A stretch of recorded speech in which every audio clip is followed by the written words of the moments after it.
लोगों को तो ये मुद्दा बनाना था इसलिए कि उस दिन माननीय राज्यपाल महोदय के अभिभाषण पर मुख्यमंत्री जी महोदय को बोलना था और नेता प्रतिपक्ष को बोलना था, लेकिन नेता प्रतिपक्ष नहीं बोले। इसके लिए अन्य जो साथी जो नेता प्रतिपक्ष को पसंद नहीं करते हैं, उन्होंने एक षड्यंत्र रचा और षड्यंत्र रच करके नेता प्रतिपक्ष के बोलने पर एक तरह से रोक लगा दी, हंगामा किया। वो बेचारा नहीं बोल पाया और माननीय मुख्यमंत्री जी ने जिस तरह से राज्यपाल जी के अभिभाषण का जवाब दिया, उससे ये तिलमिला गए और फिर इन्होंने अपनी नाक बचाने के लिए कहा कि सदन में जवाब दें। जब मैं गृह राज्य मंत्री होने के नाते मैंने कई बार कहा कि हमारी सरकार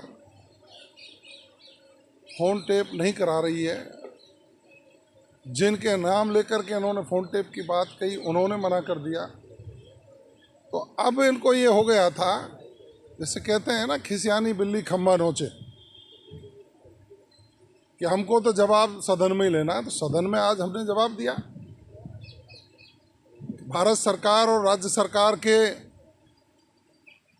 द्वारा प्रतिपादित कानूनों के अंतर्गत हम फ़ोनों को सर्विलांस पर लगाते हैं, क्योंकि अपराध रोकने हैं, दूसरी चीज़ें करनी है। लेकिन जिम्मेदारी से हमने कहा कि माननीय मंत्री किरोड़ीलाल मीणा जी का हम ना सर्विलांस कर रहे हैं ना फ़ोन टेप कर रहे हैं।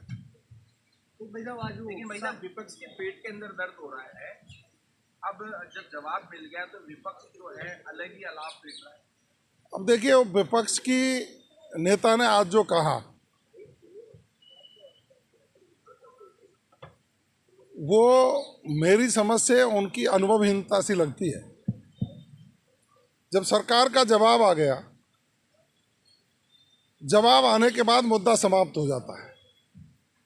अब वो मांग कर रहे हैं कि उनके खिलाफ कार्रवाई करिए। ऐसे समझो जैसे विपक्ष के नेता हैं जो स्वयं भारतीय जनता पार्टी के नेता हों।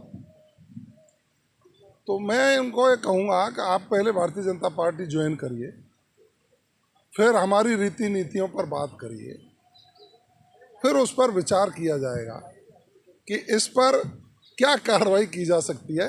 मेरी समझ से वो मुद्दा विहीन राजनीति कर रहे थे, उसके कोई मायने नहीं थे।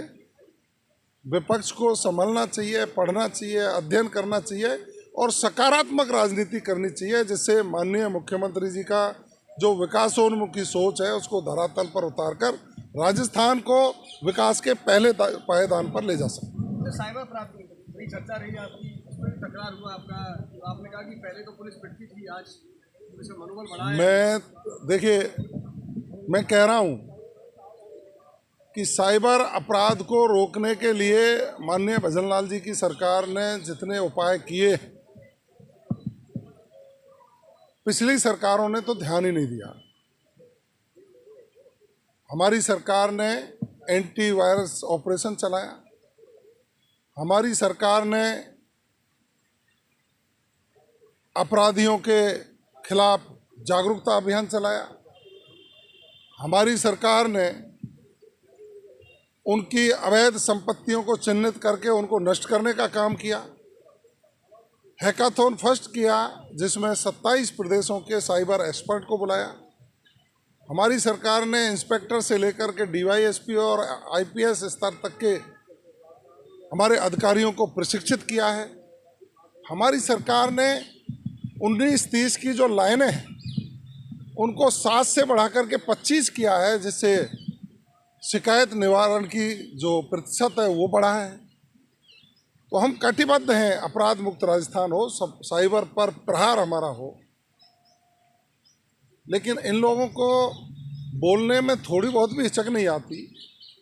कांग्रेस के राज में कई प्रदेशों की पुलिस जब यहाँ साइबर अपराधियों पर छापा डालने जाती थी, जिसमें सेमला खुर्द गांव का उदाहरण है, जोरहरा थाने के कई गांवों का उदाहरण है, वहाँ पुलिस ने साइबर अपराधियों के खिलाफ कार्रवाई की और पुलिस पर हमला हुआ। और इनके नेताओं ने, जो कांग्रेस के नेता थे, उन्होंने अपराधियों के पक्ष में खड़े होकर के बात कही। ये बहुत शर्मनाक है। हम तो साइबर अपराध को भी ख़त्म करेंगे, अन्य अपराध को भी ख़त्म करेंगे। जो भी अपराधी होगा उसको सलाखों के पीछे पहुंचाएंगे। लेकिन कांग्रेस जिस तरह की ओछी राजनीति करके जनता को गुमराह करना चाहती है, उसको उसे बंद करना चाहिए। सर, अब जो बजट को लेकर के जो विपक्ष है वो रास में है, क्या कहेंगे? विपक्ष के लोग शानदार बजट को देख करके फिर तिलमिला गए। प्रदेश के मुख्यमंत्री जी के नेतृत्व में आदरणीय वित्त मंत्री महोदया ने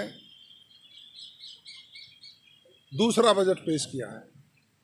पिछला बजट मात्र 6 महीने पहले जुलाई में आया था और उसको धरातल पर उतार करके सरकार ने जनता को समर्पित किया। जनता ने उस पर मोहर भी लगाई, क्योंकि उपचुनावों में ये 5 से 1 पर आ गए। उस बजट की सफलता और ये जो बजट पेश किया है, जिसमें इंफ्रास्ट्रक्चर डेवलपमेंट का ध्यान रखा है, महिलाओं के उत्थान की बात को ध्यान में रखा है, किसानों के हित में बात की है, सिंचाई का पानी उपलब्ध हो इसकी बात की है, पेयजल की व्यवस्थाएं हो इसकी बात की है, और माननीय मुख्यमंत्री जी ने समेकित विकास करके राजस्थान को विकसित राजस्थान कैसे बनाया जा सकता है, उन सपनों को साकार करने के लिए बजट प्रस्तुत किया। उससे फिर तिलमिला गए।